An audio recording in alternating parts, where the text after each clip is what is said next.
నమస్కారం ఏసియన్ వార్తలకు స్వాగతం। ఈనాటి వార్తల్లోని ముఖ్యాంశాలు।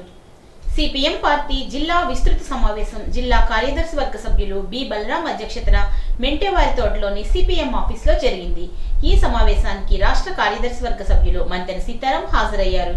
ఈ సమావేశంలో జిల్లాలోని సమస్యలపై చర్చించారు। మంతెన సీతారాం సమావేశాన్ని ఉద్దేశించి మాట్లాడుతూ కూటమి ప్రభుత్వం అధికారంలోకి వచ్చాక పెన్షన్లు ఒక్కటే కంటిన్యూ అవుతున్నాయి తప్ప చేసిందేమీ కనబడడం లేదు అన్నారు।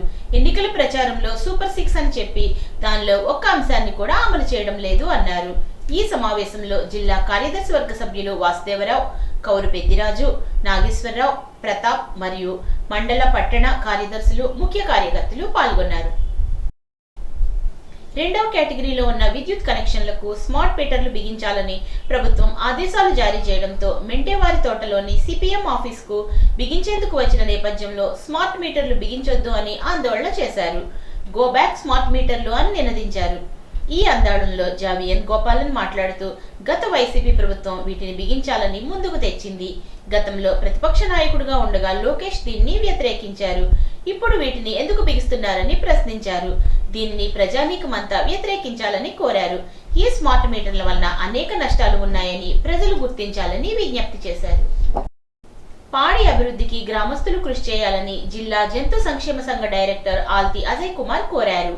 అత్తిలి మండలం పాలి గ్రామంలో పశువైద్య శిబిరాన్ని ఆయన ప్రారంభించారు। ఉచితంగా పశువులకు మందులు అందజేశారు। గ్రామ టీడీపీ నాయకుడు బుద్దాల వెంకటేశ్వరరావు తదితరులు ఈ కార్యక్రమంలో పాల్గొన్నారు। స్వాతంత్రోద్యమ పోరాటంలో మహాత్మా గాంధీ అనుసరించిన అహింసాయుత పోరాటం ప్రతి ఒక్కరికి స్ఫూర్తిదాయకమని అత్తిలి తహసీల్దార్ దస్కవంశీ అన్నారు। తహసీల్దార్ కార్యాలయంలో గాంధీ వర్ధంతి సందర్భంగా గాంధీ చిత్రపటానికి పూలమాలలు వేసి నివాళులు అర్పించారు। గాంధీ అన్నది ఆచరించడం వల్లే మహాత్ముడయ్యారని కొనియాడారు। డిటి వెంకటేశ్వర్లు, రెవెన్యూ సిబ్బంది ఈ కార్యక్రమంలో పాల్గొన్నారు। తణుకు మండల ఆర్య వైశ్య సేవా సంఘం మండల అధ్యక్షులు సింహాద్రి లక్ష్మణ్ కుమార్ గుప్తా ఆధ్వర్యంలో స్థానిక నెంబర్ 1 పాఠశాలలో గాంధీ వర్ధంతి సందర్భంగా గాంధీ విగ్రహానికి పూలమాలలు వేసి నివాళులు అర్పించారు। ఈ కార్యక్రమంలో బీజేపీ నాయకులు, ఆర్య వైశ్య సేవా సంఘం నాయకులు, జనసేన నాయకులు తదితరులు పాల్గొన్నారు। శాంతియుత పోరాటం ద్వారా బ్రిటిష్ వారి నుంచి స్వాతంత్ర్యం సాధించిన మహనీయుడు గాంధీజీ అని మాజీ మంత్రి శ్రీ కారుమూరి వెంకట నాగేశ్వరరావు అన్నారు। మహాత్మా గాంధీ 77వ వర్ధంతి సందర్భంగా తణుకు రాష్ట్రపతి రోడ్లోని ఆయన చిత్రపటానికి విగ్రహానికి పూలమాలలు వేసి నివాళులర్పించారు। ఈ సందర్భంగా కారుమూరి మాట్లాడుతూ స్వతంత్ర పోరాటంలో భాగంగా భారతదేశం యొక్క నలుమూలలా తిరిగి ప్రజా చైతన్యం తీసుకువచ్చిన మహనీయుడు గాంధీజీ అని ఆయన ఆదర్శంగా తీసుకొని యువత నడుచుకోవాలని పిలుపునిచ్చారు।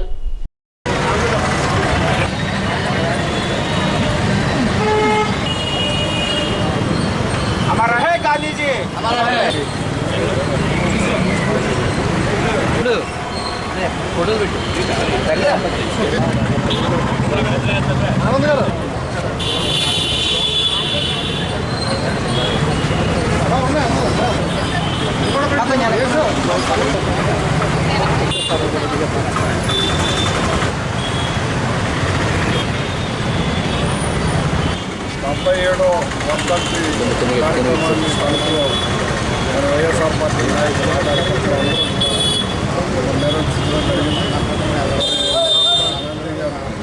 ఆయన ఈ దేశం కోసం శాంతియుత పోరాటం చేసి బ్రిటిష్ వాళ్ళని పారదోరి మన దేశాన్ని మనం పరిపాలించకుండా చేసిన మహాత్మా గాంధీ గారు మరి ఆయన కార్యక్రమాన్ని వాడలో దేశం అంతా కూడా చేసుకునే కార్యక్రమం మరి ఆ రోజున మరి ఆయన ఎంతో శాంతియుతంగా భారతదేశం నలుమూలలకు తిరిగి శాంతియుతంగా పోరాటంతో ఈ దేశాన్ని మనకి అప్పచెప్పారు। ఆ మాటలో మనం నడుస్తూ ఈ దేశాన్ని కాపాడుకుంటూ మరి ఈ దేశాన్ని తీసుకొచ్చిన ఇందులో మరి గాడ్సే వాళ్ళ తోటాలకు మళ్ళీ మరి ఏమాత్రం కూడా ఆయన మరి దేశం కోసం ఎంత పోరాటం చేశారో శాంతియుత పోరాటం అహింస వాటిగా మరి ప్రసిద్ధించిన మహాత్మా గాంధీ గారు మన దేశాన్ని మనం చెప్పారు। కాబట్టి ఎప్పుడైనా సరే మనం మంచిగా రాగద్వేషాలు లేకుండా మన దేశాన్ని పాలించుకునే విధంలో మనం అందరూ కలిసికట్టుగా ఉండాలని సూపర్ 6 పేరుతో సంక్షేమం ఇస్తామని ప్రజల్ని మభ్యపెట్టి మోసం చేశారని, ఆడిన మాట తప్పడం చంద్రబాబుకు వెన్నతో పెట్టిన విద్య అని మాజీ మంత్రి కారుమూరి వెంకట నాగేశ్వరరావు అన్నారు. పశ్చిమ గోదావరి జిల్లా తణుకు వైఎస్ఆర్సీపీ కార్యాలయంలో గురువారం నిర్వహించిన విలేకరుల సమావేశంలో ఆయన మాట్లాడారు. సూపర్ 6 కోసం ప్రజలు ఎదురు చూస్తున్న వేళ ఇవ్వలేని పరిస్థితి ఉందంటూ ముఖ్యమంత్రి చంద్రబాబు పిడుగు లాంటి వార్తను ప్రజలపై వేశారని అన్నారు. రాష్ట్ర ఆర్థిక పరిస్థితి బాగాలేదని, కేంద్రం ఇచ్చే డబ్బు సంక్షేమానికి బదిలీ చేయలేమని అనడం దుర్మార్గం అన్నారు. 40 ఏళ్ల ఇండస్ట్రీ అని చెప్పుకునే చంద్రబాబుకు రాష్ట్ర ఆర్థిక పరిస్థితి తెలుసుకోలేక సూపర్ 6 హామీలు ఇచ్చారా అని మండిపడ్డారు.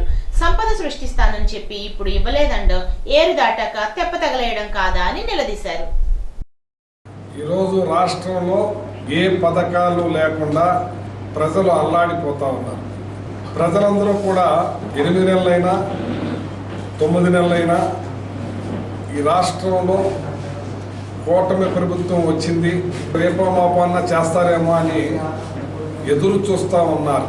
వాళ్ళ సూపర్ 6 కోసం పిడుగు పడినట్టుగా చంద్రబాబు నాయుడు గారు ఈ సూపర్ 6ని మేము కొనసాగించలేము, వచ్చిన డబ్బు ప్రాజెక్టులకి అట్లకే సరిపోతూ ఉన్నాయి,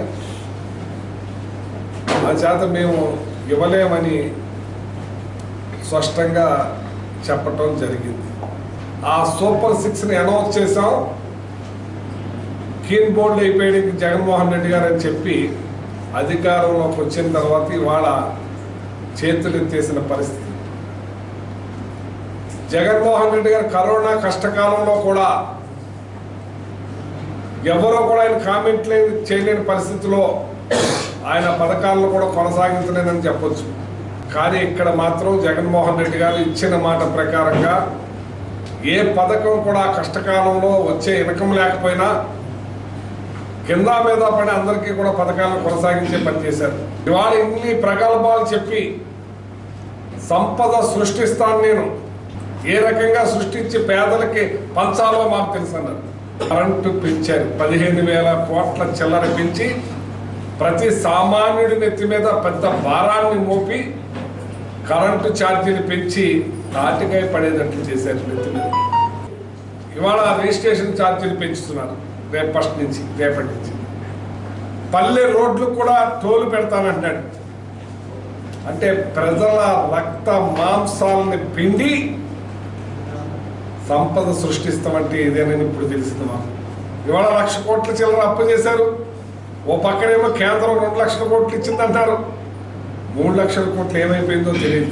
చంద్రబాబు సంపద సృష్టించింది జగన్మోహన్ రెడ్డి గారు. జగన్మోహన్ రెడ్డి గారు సంపద సృష్టించారు కాబట్టే ఆయన జిఎస్టి భారతదేశంలో నెంబర్ 1లో ఆంధ్ర రాష్ట్రం ఉంది. అగ్రికల్చర్లో కూడా 3వ స్థానానికి తీసుకొచ్చారు భారతదేశంలో. పెద్దపేట వేసి రైతులకు మేలు జరిగేటట్టు చేసి ఇండస్ట్రీస్ను కూడా అతిరథ మహారాజులందరినీ కూడా ఒక డయాస్ మీద తెచ్చి అసలు ఇండస్ట్రీ అంటే ఎలా ఉండాలని చూపించింది ఆయన. ఇవాళ మీరు దావోస్కి వెళ్ళారు, మీరు మీ తండ్రి కొడుకు, మీరు ₹1 తెచ్చారా అని అడుగుతున్నాను నేను. ఇక్కడ రెడ్ బుక్ సిద్ధాంతం అంట, నడి రోడ్ల మీద మర్డర్లు చేస్తున్నారు, ఏ ఇండస్ట్రీలో పడితే ఆ ఇండస్ట్రీలో చొరబడుతున్నారు, పోలీస్ వ్యవస్థ లేదు, ఇక్కడ లా అండ్ ఆర్డర్ లేదు, ఇక్కడ మనం మనుగడ సాగదు, వచ్చిన వాళ్ళని కూడా కాపాడుకోలేకపోతున్నాం. జగన్మోహన్ రెడ్డి గారు తెచ్చిన ప్రాజెక్టుని కాపాడుకోండి, ఎల్లనోకుండా చేయాలని చెప్పి మనం కోరుతా ఉన్నాను. జగన్మోహన్ రెడ్డి గారి మీద మేము ఎక్కువ పెంచాము పెన్షన్ అని చెప్పి కింద నుంచి కోత మొదలెట్టేసారు, కోసేస్తున్నారు. ఇవాళ మీరు ఎక్కడికి వెళ్ళాలో ఎక్కడికి వెళ్ళకూడదు వెళ్ళలేని పరిస్థితిలో ఉన్నారు. ఇవాళ మీ నాయకుడు చెప్పాడు సూపర్ 6 మేము ఇవ్వలేమని. ప్రజలకు ఏమని చెప్తారయ్యా మీరు? ఈ రాష్ట్రాన్ని ఏ రకంగా చేశారు అభివృద్ధి రండయ్యా, ఏ గ్రామం వెళ్ళండి అక్కడ మీకు సచివాలయం దర్శనమిస్తుంది, ఆర్పికే సెంటర్ దర్శనమిస్తుంది, హెల్త్ సెంటర్ దర్శనమిస్తుంది, గ్రంథాలయం దర్శనమిస్తుంది. మీకు జిల్లాకు ఒక హాస్పిటల్ తీసుకొచ్చాం. ఇవాళ ఆ హాస్పిటల్ కూడా ప్రైవేట్ పరం చేయాలని చూస్తున్నారు మీరు. రేపు 5వ తారీఖున ఫీజు రియంబర్స్మెంట్ మీద మరి కలెక్టరేట్కి వెళ్ళి శాంతియుతంగా రిప్రజెంటేషన్ ఇవ్వడానికి మొత్తం మన నియోజకవర్గం కాదు జిల్లా వేడిగా మన కలెక్టరేట్కి వస్తున్నాం. లాస్ట్ టైము రైతుల గురించి వెళ్ళి రిప్రజెంటేషన్ ఇచ్చామో దీని మీద కూడా ఈ ఫీజు రియంబర్స్మెంట్ రిప్రజెంటేషన్ కలెక్టర్ గారికి ఇస్తున్నాం 5వ తారీఖున తణుకు నియోజకవర్గం నుంచి కలెక్టరేట్కి వెళ్తున్నాం. తణుకు ప్రొహిబిషన్ అండ్ ఎక్సైజ్ శాఖ పరిధిలో కల్లుగీత కులాలకు సంబంధించి 5 షాపులకు నోటిఫికేషన్ జారీ చేశారు. తణుకు మున్సిపాలిటీ పరిధిలో శెట్టిబెలజ, తణుకు రూరల్ మండలంలో శెట్టిబెలజ, ఇరగవరం మండలంలో గౌడ, పెనుమంట్ర మండలంలో గౌడ, పెనుగొండ మండలంలో శెట్టిబెలజ కులానికి రిజర్వ్ చేశారు. ఒక వ్యక్తి జిల్లాలో ఎన్ని షాపులకైనా అప్లికేషన్లు దాఖలు చేయవచ్చు. అయితే ఒక వ్యక్తికి ఒక షాప్ మాత్రమే కేటాయించబడుతుంది. లాటరీలో ఒక వ్యక్తికి 1 కంటే ఎక్కువ షాపులు సెలెక్ట్ అయినట్లయితే అతని కోరిక మేరకు అతను కోరిన షాపును అతనికి కేటాయించి మిగిలిన షాపులను ఇతరులకు కేటాయిస్తారు. అప్లికేషన్ ఫీజును 2 లక్షలుగా నిర్ణయించారు. Shop, retail, excise tax, general కేటగిరీకి కేటాయించిన ఫీజులో 50% నిర్ణయించారు. కల్లుగీత కులాల వారు అప్లికేషన్ దాఖలు చేయడానికి ఏ పద్ధతులు ఉన్నాయి, ఏ విధంగా దాఖలు చేయాలి, ఏ డాక్యుమెంట్లు అవసరము తదితర అంశాలకు సంబంధించి సందేహాల నివృత్తి కొరకు రేపు అనగా 31వ తేదీన సాయంత్రం 5 గంటలకు తణుకు పట్టణంలోని సజ్జాపురం ప్రాంతంలో కోయాక్సిల్ రోడ్లో ప్రియాంక నర్సింగ్ హోమ్ వద్ద గల ప్రొహిబిషన్ అండ్ ఎక్సైజ్ స్టేషన్ నందు అవగాహన కార్యక్రమం ఏర్పాటు చేశారు. వివరాలకు 9440902436, 9490874538 ఈ నంబర్ల నందు సంప్రదించవలసిందిగా కోరారు.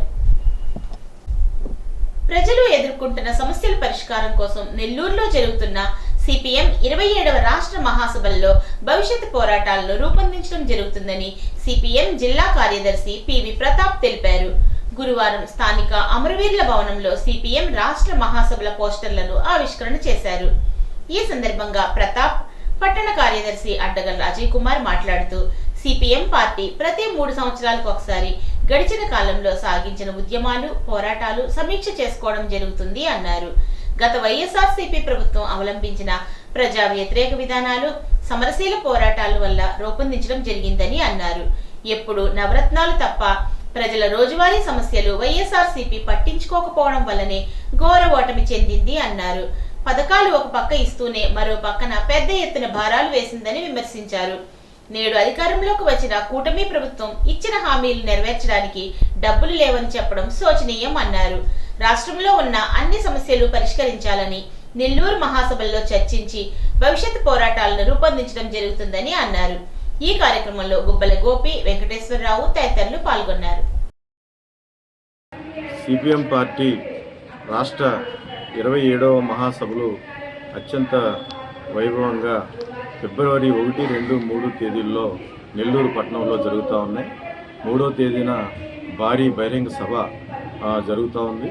ప్రధానంగా గడిచినటువంటి 3 సంవత్సరాల కాలంలో కేంద్రంలో ఉన్నటువంటి రాష్ట్ర ప్రభుత్వం అవలంబించినటువంటి ప్రజా వ్యతిరేక, కార్మిక వ్యతిరేక, ఉద్యోగ వ్యతిరేక విషయాల మీద పెద్ద ఎత్తున ఈ మహాసభల్లో చర్చించడం జరుగుతూ ఉంది. అలాగే ఇప్పుడు నూతన ప్రభుత్వం, కూటమి ప్రభుత్వం అధికారంలోకి వచ్చింది. ఈ ప్రభుత్వం అవలంబిస్తున్నటువంటి విధానాల మీద కూడా చర్చించడం జరుగుతుంది. ఇచ్చినటువంటి సూపర్ 6 ఏదైతే ఉందో దాన్ని అమలు చేయడంలో ఇప్పటికీ కూడా ప్రభుత్వం ముందుకి రానటువంటి పరిస్థితి కనపడతా ఉంది. ప్రధానంగా ఇటీవల రాష్ట్ర ముఖ్యమంత్రి గారు కూడా ప్రకటన చేశారు. రాష్ట్రం ఆర్థికంగా దిగజారిపోయింది, అప్పుల ఊబిలో ఉంది, కాబట్టి ప్రజల మీద అనివార్యంగా భారాలు వేయాల్సిన పరిస్థితి వస్తుందని చెప్పి ఇవాళ చెప్తా ఉన్నారు.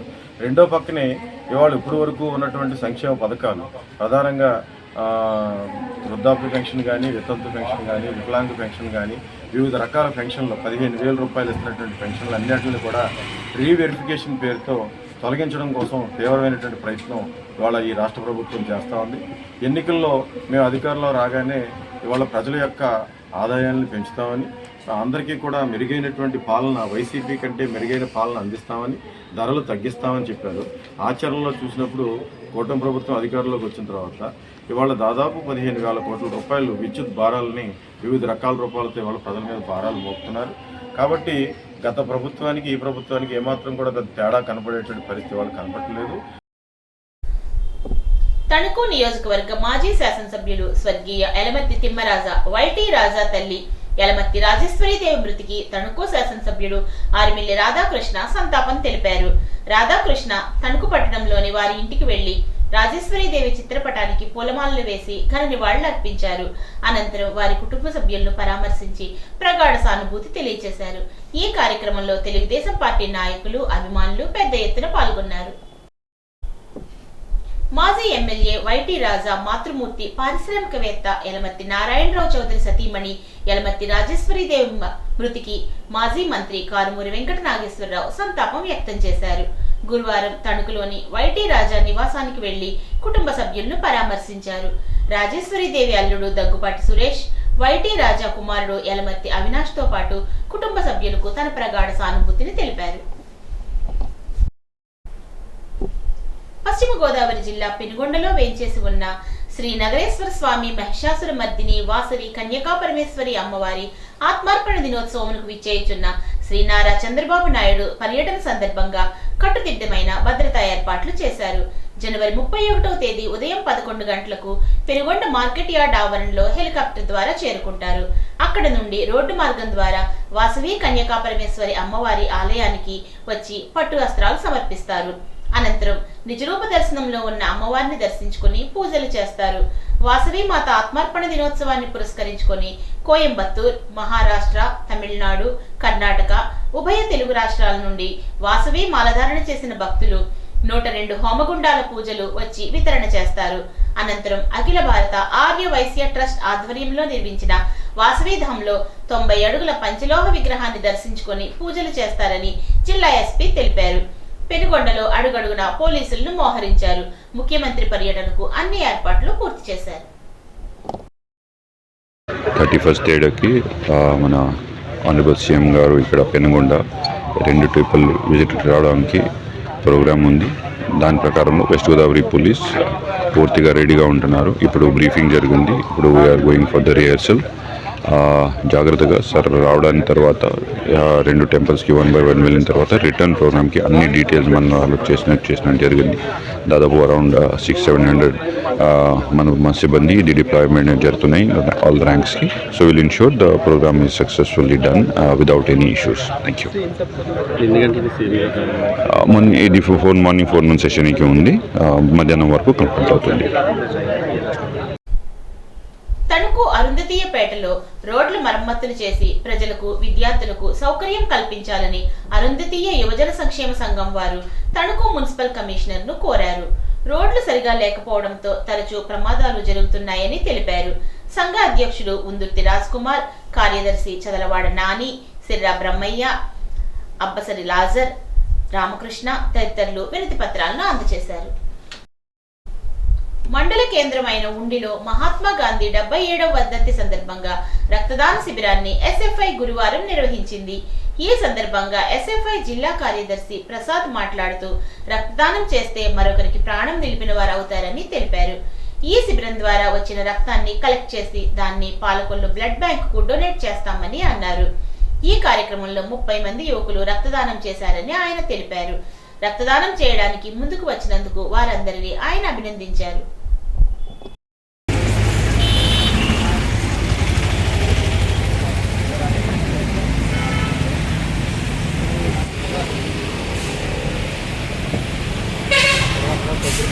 ప్రసాద్, ఎస్ఎఫ్ఐ జిల్లా కార్యదర్శి.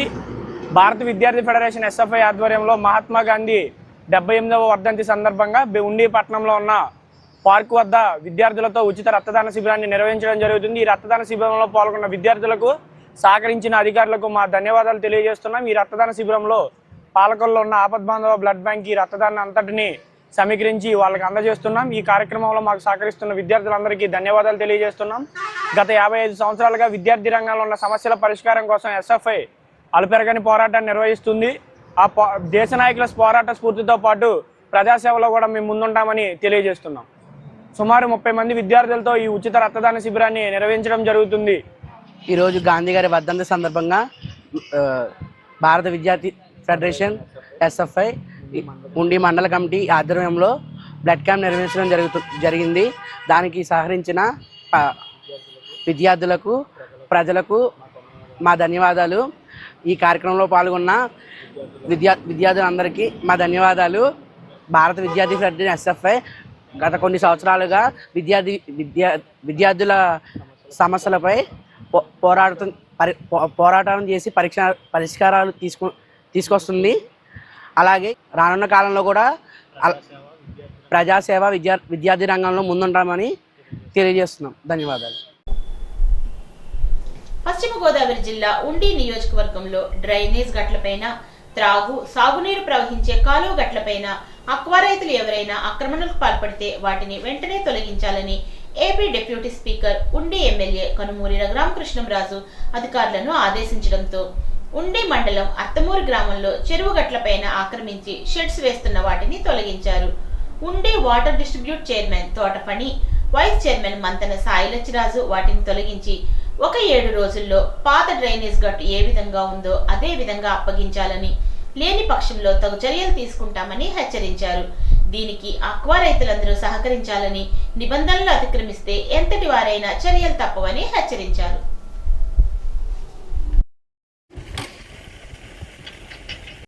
అత్తమూరు గ్రామంలో చేపల చెరువులు నామ్స్కి విరుద్ధంగా తవ్వుతున్నారని చెప్పని రైతుల కంప్లైంట్ మేరకు మేము చూడటం జరిగింది. మొన్న 27వ తారీఖున మన రఘురామకృష్ణరాజు గారు నీటి సంఘాలన్నింటినీ కూడా కలిపి మీటింగ్ పెట్టారు. మీటింగ్ పెట్టినప్పుడు ఆ సంఘాలు ఉన్న రైతులు కొంతమంది కంప్లైంట్ చెప్పారు. ఏంటంటే నామ్స్ ప్రకారం తవ్వకుండా కాలువ గట్టుకు ఆనుకుని షెడ్లు కట్టడం కానీ, లేకపోతే గట్టు మీద గట్టు వేసేయటం కానీ అలా చేస్తున్నారని చెప్పని ఎమ్మెల్యే గారు సూచనల మేరకు ఎమ్మెల్యే గారు ఏం చెప్పారంటే, గవర్నమెంట్ నామ్స్ ప్రకారం మనకున్న గట్టు మనకు గవర్నమెంట్కి వదిలేసి కనవాది 3 మీటర్ల లోపలికి వేసుకోమని చెప్పని సూచనలు ఇచ్చారు. అదేవిధంగా FDO కూడా గతంలో తవ్విన చెరువులకు కూడా నోటీసులు ఇచ్చి, మీరు చెరువు పట్టినప్పుడు చేపల చెరువు అయితే 9 మాసాలు, అదే రొయ్యల చెరువు ఏదైనా అయితే 4 మాసాలు టైం ఇచ్చి గట్టు తీసి గట్టు లోపలికి వేసుకోమని చెప్పని మన ఉపసభాపతి అయిన రఘురామకృష్ణరాజు గారు సూచించారు. అదేవిధంగా డిపార్ట్మెంట్ వాళ్ళు కూడా నోటీసులు అవి తయారు చేస్తున్నారు. ప్రతి చెరువు కూడా రైతులకి మీకు అందరికీ రిక్వెస్ట్ చేస్తున్నా, దయచేసి మీరు ఈ చెరువులు తవ్విన వారు కానీ ఇకపోయినా తవ్వపోయినా సరే డిపార్ట్మెంట్ అనేది ఒకటి ఉంటుంది. వాళ్ళ సూచనల మేరకు వాళ్ళ హద్దులు నిర్ణయించిన తర్వాత 3 మీటర్లు వదిలి మీరు లోపల కట్టేసుకోండి. ఎందుకు చెప్తున్నామంటే, కింద ఉన్న రైతులు ఇబ్బంది పడుతున్నారు. మీరు ఇవాళ గట్టు చేసేస్తున్నారు, రేపు పొద్దున మిషన్ వచ్చి చేయాలంటే కూడా చేయటానికి ఇబ్బంది పడుతున్నాం. ఏ మిషన్ ఎక్కడ తిరగాలో కూడా అర్థం కావట్లేదు పరిస్థితి. దయించి మీరందరూ కూడా, రైతులందరూ కూడా మీకు అందరికీ రిక్వెస్ట్ చేస్తున్నా, గవర్నమెంట్కి ఉన్న నామ్స్ ప్రకారం మీరు ఎలా అయితే పర్మిషన్ ఇచ్చారో అలాగా 3 మీటర్లు వదిలేసి గట్టేసుకోవాలని చెప్పని తిరిగి ఈ సందర్భంగా మీకు అందరూ ఎమ్మెల్యే గారి సూచన ప్రకారం మనకి ఏవైతే మా షెడ్లు బయటకు వచ్చినాయో అవన్నీ స్వచ్ఛందంగా మేమే తీసేసుకుంటాము. మాకు ఒక కొన్ని రోజులు టైం ఇస్తే అవన్నీ క్లియర్ చేసేస్తాం. గట్టి అది యథావిధిగా కాలువకి అంతా 3 మీటర్లు వదిలేసి తవ్వుకుంటాం. కళల అభివృద్ధికి, పేద కళాకారుల సంక్షేమానికి రంగస్థల కళాకారుల సంక్షేమ సంఘం చేస్తున్న కృషి ఆదర్శప్రాయమని పెదతాడేపల్లి సర్పంచ్ పోతుల అన్నవరం అన్నారు. సంఘం 152వ నెలవారీ సభా కార్యక్రమం స్థానిక గీతా మందిరంలో అధ్యక్షుడు సూరంపూడి వెంకటరమణ అధ్యక్షతన నిర్వహించారు. ఈ సందర్భంగా అన్నవరం జ్యోతి ప్రజ్వలన చేశారు. ఈ కార్యక్రమంలో భాగంగా సగర సంఘం రాష్ట్ర ఉపాధ్యక్షుడు ఏబూరి సత్యనారాయణకు గౌరవ సత్కారం, గరగ నృత్య కళాకారుడు సాపాటి మల్లేశ్వరరావుకు కళా సత్కారం చేశారు. ఉత్తమ ఉపాధ్యాయుడు పోలుకొండ శివకుమార్ను ఉత్తమ ఉద్యోగ సేవా పురస్కారంతో సత్కరించారు. అనారోగ్యంతో ఇబ్బందులు పడుతున్న కళాకారిణి ముగ్గు వెంకటరమణకు ఆర్థిక సత్కారం చేయగా దాతలు 45,200 వితరణ చేశారు. విద్యాశాఖ విశ్రాంత సహాయ సంచాలకులు డాక్టర్ జె మాలతీ మాధవ్ రచించిన వారణాసి దర్శన నిర్దేశిక పుస్తకాన్ని పోతుల అన్నవరం ఆవిష్కరించారు. డైట్ అధ్యాపకులు లక్ష్మీనారాయణ పుస్తక సమీక్ష చేశారు. పెంటపాడు MUO2 టీవీ రామకృష్ణ, గుళ్లపల్లి కొండరాజు, షేక్ నాగూర్ సాహెబ్, వంశీకృష్ణ ఈ సందర్భంగా మాట్లాడారు. మల్లేశ్వరరావు బృందం నిర్వహించిన నృత్యాలు ప్రేక్షకులను అలరించాయి. పెరువలి మండలం అజ్జరం మండల పరిషత్ ప్రాథమిక పాఠశాలలో మహాత్మా గాంధీ వర్ధంతి సందర్భంగా గాంధీ విగ్రహానికి ప్రధానోపాధ్యాయుడు MRVSN రెడ్డి పూలమాలలు వేసి ఘనంగా నివాళులర్పించారు. గాంధీ అంటే భరతమాత తలరాతను మార్చిన విధాత అని, తరతరాల భారతీయుల యాతనలను తీర్చిన మహాత్ముడు అని తెలిపారు. ఉపాధ్యాయుడు కాశీ విశ్వనాథం మాట్లాడుతూ సత్యం, అహింసల మార్గం జ్యోతి గాంధీ అని అన్నారు. ఆ మహాత్ముని అడుగుజాడల్లోనే ఆయన ఆశయాలకు అనుగుణంగా పనిచేయాలి అన్నారు. ఉపాధ్యాయుడు ప్రసాద్ గొప్ప మహోన్నతమైనటువంటి మానవీయతా విలువలున్న వ్యక్తి గాంధీజీ అని అన్నారు. ఈ వార్తలకు స్వల్ప విరామం.